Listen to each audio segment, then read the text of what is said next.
Hola, bienvenidos a un episodio más de Abogacía Trabajando. Soy Rodrigo García y el día de hoy estaremos conversando con Clara Luz Álvarez sobre el derecho satelital y del espacio exterior, su nuevo libro. Acompáñenme.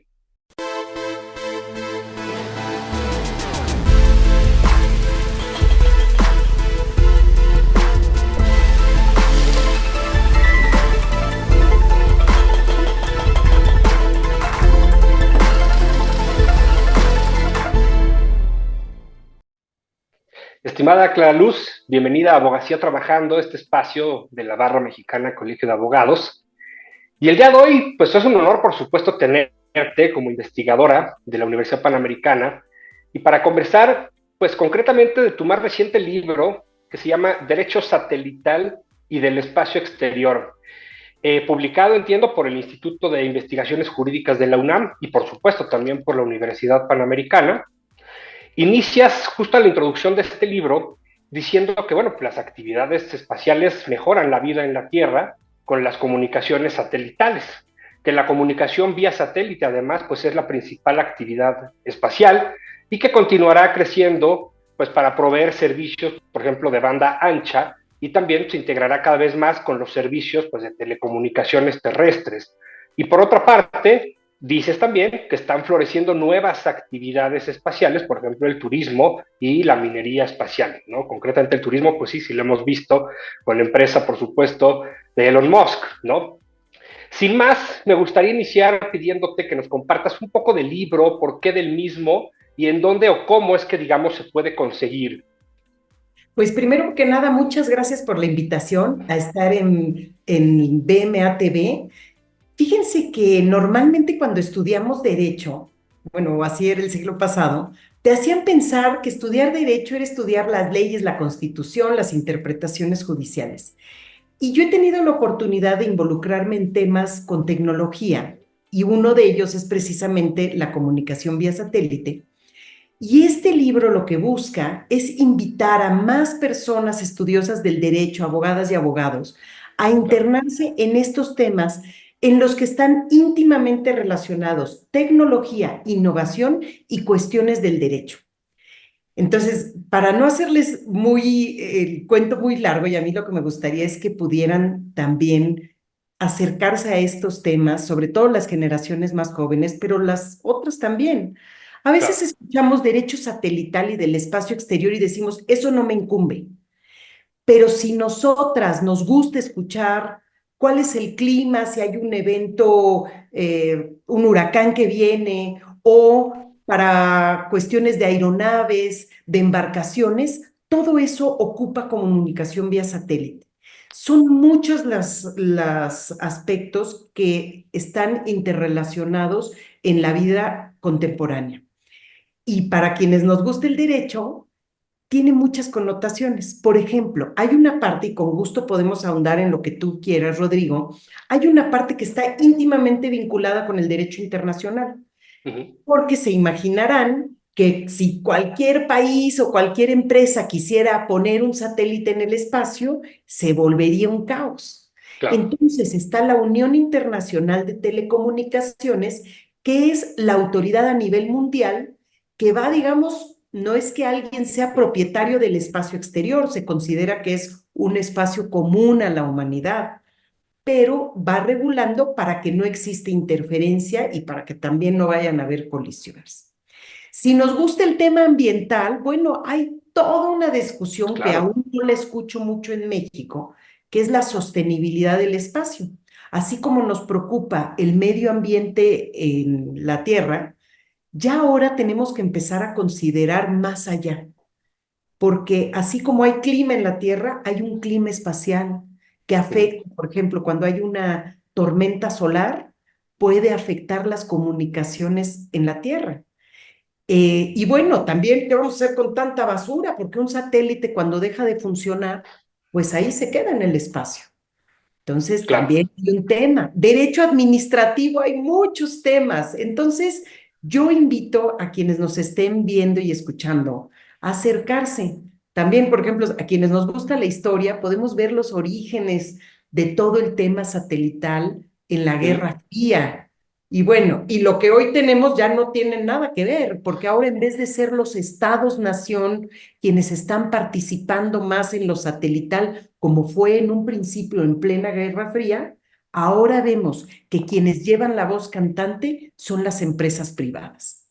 Sí, totalmente, totalmente. Claro, sí, qué gran contexto das, digamos, para empezar a entender un poquito el tema, porque justamente el programa, bueno, pues no nos ven solamente abogados, estudiantes de derecho, nos ven en general. Entonces, me gustaría quizá a lo mejor que nos definieras de una forma muy sencilla, justamente qué es el derecho satelital y quién regula, digamos, este derecho. Perfecto. Cuando hablamos de cuestiones de satélites, estamos hablando de aquellos artefactos que se suben fuera de la atmósfera terrestre y que pueden prestar servicios, por ejemplo, de Internet, o pueden prestar, medir cuál es la temperatura de el océano, porque eso puede marcar si pueden haber huracanes o cambios climáticos. Es decir, puede haber un sinfín de aplicaciones. Cuando hablamos de derecho satelital, estamos hablando de qué hacemos con ese artefacto para poderlo colocar en el espacio y quién va a ser el Claro. país y la autoridad competente. Y luego aquí se mezcla con un tema más de derecho internacional, que es el tema del espacio exterior.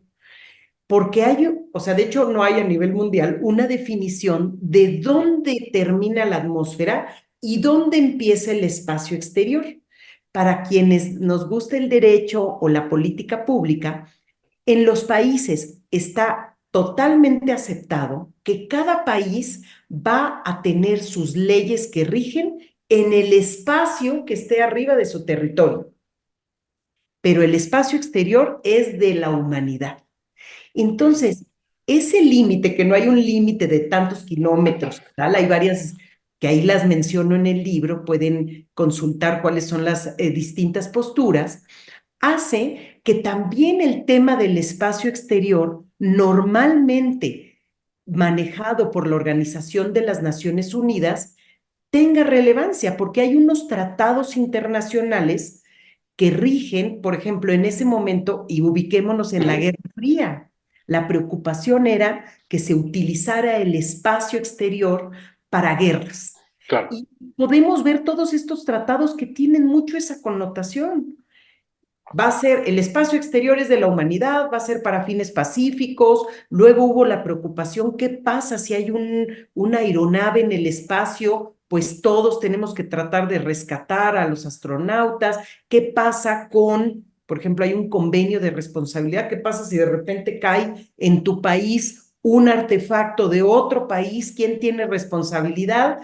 Entonces, para poder delimitar, y perdonen si entré en temas demasiado jurídicos, pero para quienes les guste más temas más generales, les podría decir que el derecho satelital y del espacio exterior están vinculados. Ujú. Y nos interesan los temas tecnológicos o meteorológicos, o nos interesa saber cómo nos puede beneficiar toda aquella información que esté en el espacio. Hay aplicaciones donde podemos ver mapas o podemos ver si estamos en un tema de agricultura, podríamos ver gracias a los satélites qué regiones están más Claro. secas, cuáles están más húmedas, en dónde puede ser que llegue una tormenta. O sea, hay un sinfín de cosas. Quienes estén interesadas en cuestiones humanitarias, imagínense que hay una catástrofe en cierto lugar. Bueno, con los satélites podemos ver hacia dónde se está desplazando estas personas para que la ayuda humanitaria, en vez de que llegue al lugar del desastre, llegue al destino donde van a estar las personas necesitadas de esa ayuda humanitaria. Y hablabas justamente, claro, un poco ya del tema legislación de cada país, dependiendo pues, lo que está arriba del mismo y demás. ¿Cuál es el marco normativo en México y como país, digamos, en dónde estamos y a dónde vamos en materia de actividades espaciales y satelitales? Bueno, primero tenemos que considerar que hay ciertos tratados emitidos en la década de 1960 y 70 en la organización, en la ONU. Y ¿Mm? luego, muy importante, y en eso se enfoca más el tema satelital, es la Unión Internacional de Telecomunicaciones, que es una agencia de la ONU, pero es independiente y ve todos los temas de telecomunicaciones.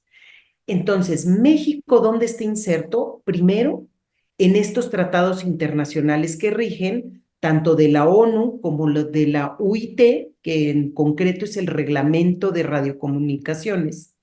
Y por otra parte, México tiene su propio marco jurídico, que empieza por la Constitución, donde la comunicación vía satélite es un área prioritaria, de acuerdo al 28 constitucional. Tenemos una Ley Federal de Telecomunicaciones y Radiodifusión de 2014, donde se establece ciertos procedimientos para poder obtener el derecho a utilizar una posición en la órbita geoestacionaria. Y si quieren, ahorita hablamos un poco técnico para distinguir los Exacto. grandes tipos de satélites, y establecen los procedimientos para obtener las concesiones.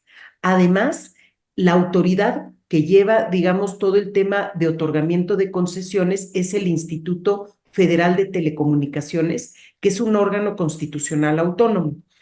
Pero también está la Secretaría de Infraestructura, Comunicaciones y Transportes, que es la autoridad competente para hacer las gestiones a nivel internacional, y de esa manera México pueda obtener el derecho de colocar un satélite en el espacio y que sea un satélite mexicano. Y finalmente, otra autoridad que tenemos es la Agencia Espacial Mexicana. La Agencia Espacial Mexicana está más dedicada a actividades del espacio. ¿Qué actividades? Quizá recientemente ustedes escucharon del proyecto Colmena de la UNAM, y bueno, su misión, y todavía no está perdido, ahí va, era colocar ciertos robots en la Luna que pudieran obtener información. Esa es una actividad espacial. Otra es las que está realizando diversas universidades junto con la Agencia Espacial Mexicana, o por ejemplo en la UP tenemos el Laboratorio Espacial Colibrí, que lo que se busca es colocar satélites pequeñitos, que se les conoce como nanosatélites, en el espacio, que nos puedan dar información de distintos tipos. Por ejemplo, hay un proyecto de varias universidades, la Agencia Espacial Mexicana, que lo que busca es identificar el flujo de animales marinos en la zona de México y una parte de Estados Unidos. Entonces, bueno, satélites puede ser telefonía móvil, internet, banda ancha, comunicaciones entre embarcaciones, Claro. entre vehículos de transportes y un sinfín de servicios y aplicaciones. Y hablabas ahorita justo y me gusta porque se va desarrollando también un poco en la charla de las concesiones y me parece un tema importante porque a lo mejor pues siempre puede existir la curiosidad del cómo obtener, ¿no?, una concesión. Justamente entonces, ¿cómo funcionan las concesiones, por ejemplo, para la prestación de servicios? Llámese, como tú decías, telefonía móvil, satelital o televisión vía satélite. Pues aquí me van a tener que permitir, voy a entrar un poquito en aspectos técnicos, porque es necesario, y hay quienes Claro, seamos abogadas o seamos estudiantes de derecho, las invito a entrar mucho en los aspectos técnicos, porque para dar una buena solución, ya sea de política pública o a nuestras clientas, necesitamos entender lo técnico. Bueno, voy a poner en grandes rasgos, hay dos tipos de satélites que además se desarrollan en el libro. El libro no es un libro técnico, pero sí consideré importante incluir los elementos técnicos principales, porque si no, entonces, pues voy a hablar de derecho administrativo de claro. concesiones, pero no voy a entender nada. Entonces, existen los satélites geoestacionarios, que son aquellos que se colocan casi 37,000 kilómetros arriba de la superficie de la Tierra y que giran a la velocidad de la Tierra. Tienen muchos beneficios y son los que más se han ocupado, porque con que tú coloques un satélite, por ejemplo, arriba del Ecuador, en esa posición geoestacionaria, puedes prestar servicios en todo el continente americano. Y con 3 satélites cubres la Tierra entera. Pero tiene ciertos detalles. Como mi comunicación de la Tierra al satélite y de regreso tiene que ir 37,000 kilómetros y bajar, hay cierta latencia, es decir, cierto rezago de la comunicación. Ahora paso a otro tipo de satélites que son los que ahorita se están poniendo más de moda. Los satélites en órbita baja, que ahí se conoce mucho la empresa de Elon Musk, Ujú, Starlink, pero hay muchos, o sea, hay de decenas de miles de satélites que quiere colocar China, por ejemplo. claro. Entonces, estos satélites se colocan en una órbita baja, que pueden ir de los 500 a los 2000 kilómetros encima de la Tierra.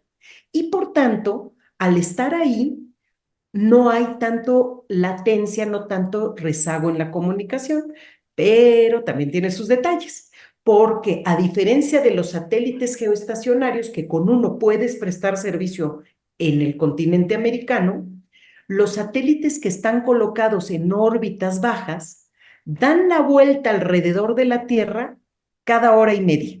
Es decir, no están fijos respecto a la Tierra como No. están los satélites geoestacionarios, y para poder prestar servicio en una misma área geográfica, necesitas múltiples satélites para que tus usuarias no vayan a perder la comunicación.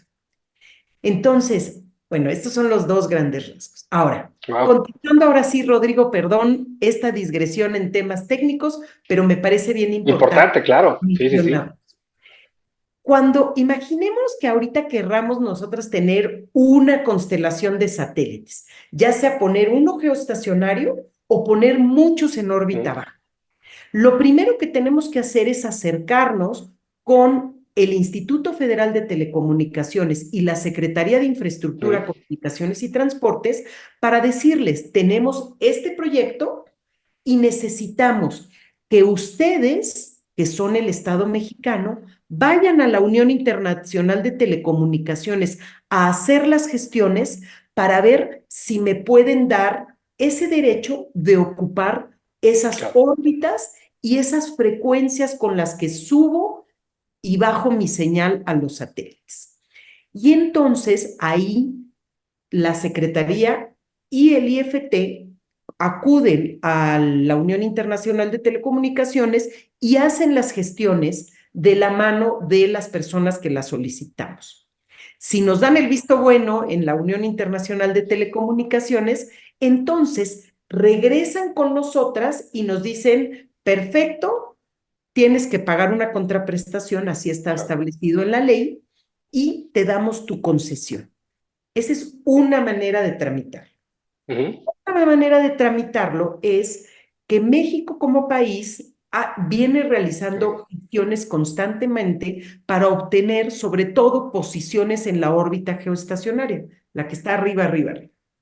Si México tiene ya asignada una posición en la órbita geoestacionaria, lo que procede es que el IFT realice una licitación pública invitando a cualquier ujú. persona interesada, y ojo, ahí se permite el 100% de inversión extranjera, Pues realiza sí. la licitación pública, se establece una contraprestación y a la persona ganadora se le otorgará una concesión. Entonces, en términos generales, esa es la manera de proceder. Pero también, si me permite, Rodrigo, hay otro título habilitante que es importante considerar Ujú, para quienes estamos en estas áreas, que son las autorizaciones. Así como les mencionaba, si yo coloco un satélite en la órbita geoestacionaria, ¿puedo tener servicio en todo América? Eso quiere decir que muy probablemente me interesará que no solo preste claro. servicios en México, sino en Estados Unidos, en Colombia, en Ecuador, etcétera. Bueno, entonces lo que pasa también es que hay muchos satélites de otros países que pueden prestar servicios en territorio nacional. Y Ujú, para eso, la ley contempla una figura que se llama autorización, que en el argot del sector satelital se le conoce por el término en inglés landing rights o derechos de aterrizaje. Y digamos que al ser un satélite extranjero, los requisitos para obtener esta ujú. autorización son mucho menores que para una concesión. Y la concesión, digamos, ¿la luz tiene alguna vigencia? ¿Se tiene que renovar? ¿Es indefinida? No, fíjense que todo esto va de la mano del trámite que se hace ante la Mm, Unión Internacional de Telecomunicaciones. Entonces, hay plazos por los cuales te lo dan. En el caso de la ley en México establece que el plazo máximo será de 20 años de este tipo de concesiones, pero siempre tienes que atender a lo que te autorizó la Unión Internacional de Telecomunicaciones. Ok, Y así como hablamos o podemos hablar de la regulación mexicana, tenemos que cumplir también con la normatividad internacional que está prevista en el Reglamento de Radiocomunicaciones de la UIT y en diversas resoluciones que ha emitido la UIT en las conferencias mundiales de radiocomunicación. Entonces, yo les diría que es una mezcla, por eso es un tema fascinante y yo sé que ahorita no es muy taquillero en México, sí, pero sí. creo que el presente y el futuro está y estará en el espacio Ujú. por múltiples razones. Bueno, y hay otros elementos que ya abordo de una manera general, porque en México todavía no hay la plataforma necesaria, pero hay otros países que ya tienen las instalaciones para realizar los lanzamientos al espacio, que ese es otro rubro donde se necesita también mucho de la Claro. participación de abogadas y abogados, porque hay muchos desafíos. O sea, lanzar un satélite al espacio no es Sí, cualquier no es cosa. cualquier cosa, sí, sí, sí, no. Exacto. Entonces, bueno, hay múltiples razones por las cuales la abogacía tenemos que empezar a familiarizarnos con estos temas, algunos por inquietud, otros por alguna clienta o porque trabajo en el gobierno, etcétera. Pero bueno, siempre creo que es interesante saber cómo llegan a nosotros tanta información que ni sabemos Claro. cómo logran obtener tanta información o esos mapas de la Tierra, ¿no?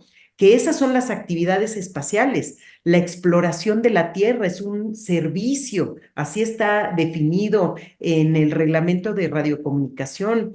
La exploración de la Tierra sirve para un sinfín de cuestiones, porque tú puedes mapear el territorio nacional, puedes ir viendo la evolución, por ejemplo, de la deforestación, o puedes Claro. ir viendo potenciales lugares de sequía para poder prevenirla o de inundaciones. Entonces, sí está vinculado y por eso la ONU considera que las actividades espaciales tienen un fuerte vínculo para lograr los objetivos del desarrollo sostenible.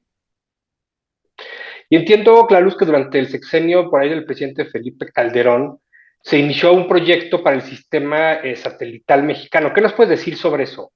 Sí, fíjense que cuando inició el tema satelital, en la década de 1980, se reformó nuestra constitución para que los satélites Ujú. solamente fueran una actividad prestada por el Estado, es decir, un área estratégica.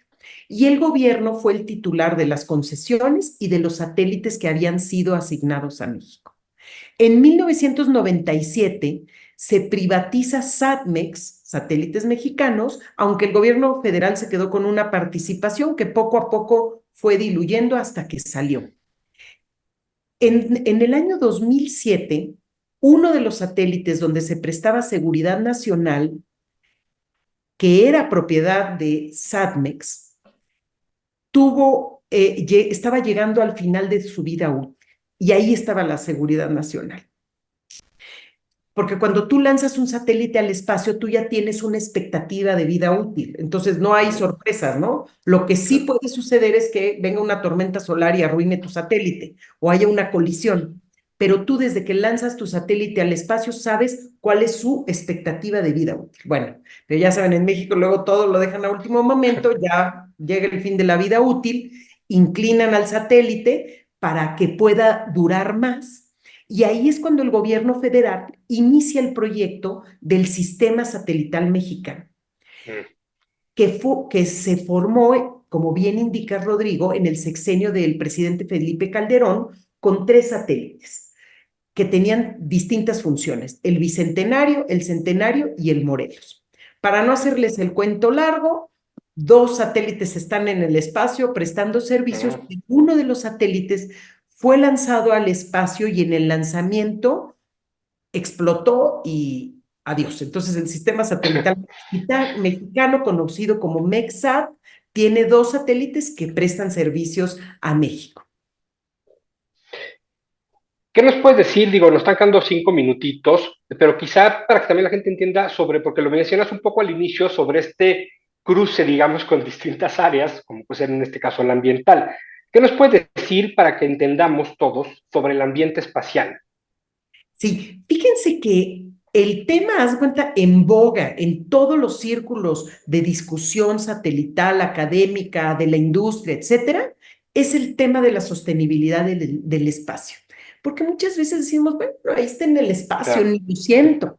Bueno, pero no es así.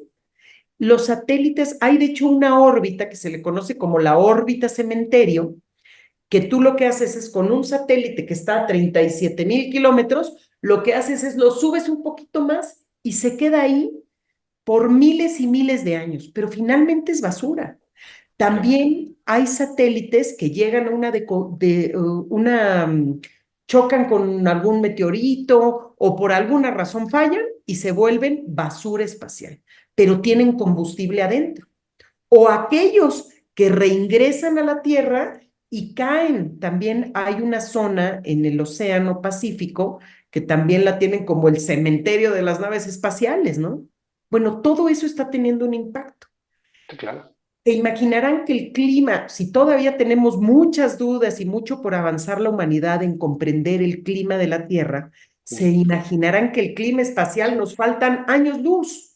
Pero lo que sí se ha visto, que hay una relación de lo que sucede en el espacio con nuestro hábitat. Es decir, la Tierra no nada más es lo que hemos comprendido, como que de aquí a la atmósfera, la capa de ozono, y mientras respiremos y sobrevivamos, ya lo hicimos.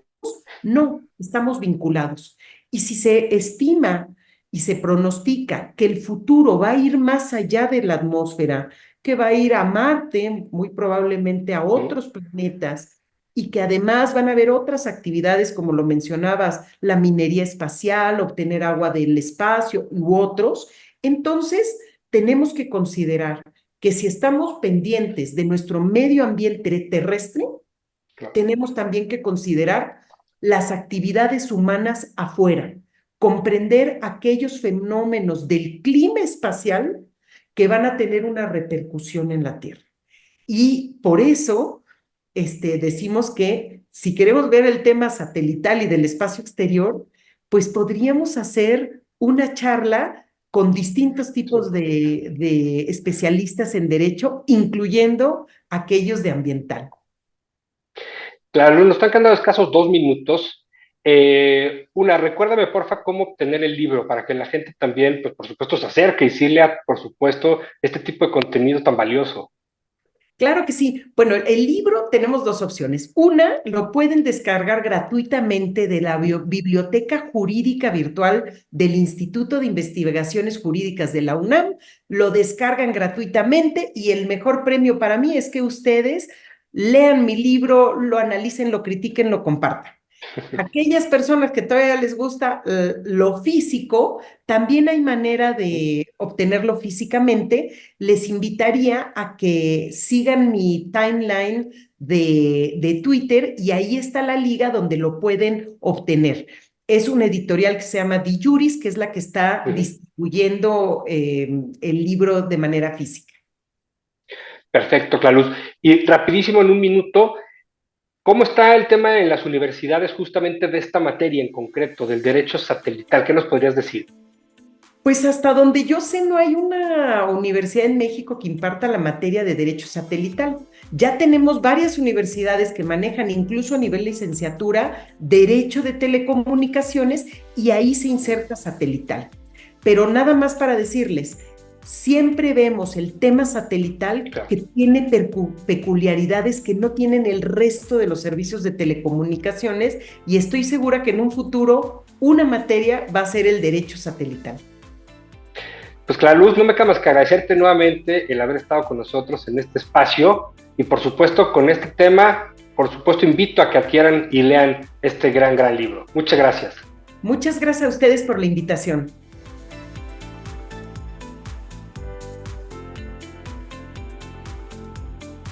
Muchas gracias por habernos acompañado a otro episodio más de Abogacía Trabajando, con un tema por supuesto muy técnico y especializado, sobre el cual me parece hacía falta este tipo de textos. Ya lo comentaba Clara Luz, que realmente pues es una materia poco explorada, yo creo que le costó incluso trabajo el desarrollar, por supuesto, este libro en cuanto al tema bibliografía, pero ya vimos pues, cómo no basta solamente con conocer los tratados y convenios del espacio, la legislación nacional, sino que es indispensable entender diferentes aspectos que incidirán necesariamente pues, en el marco jurídico que provienen de la naturaleza, del cosmos, de la física. Los espero en el siguiente episodio de Abogacía Trabajando.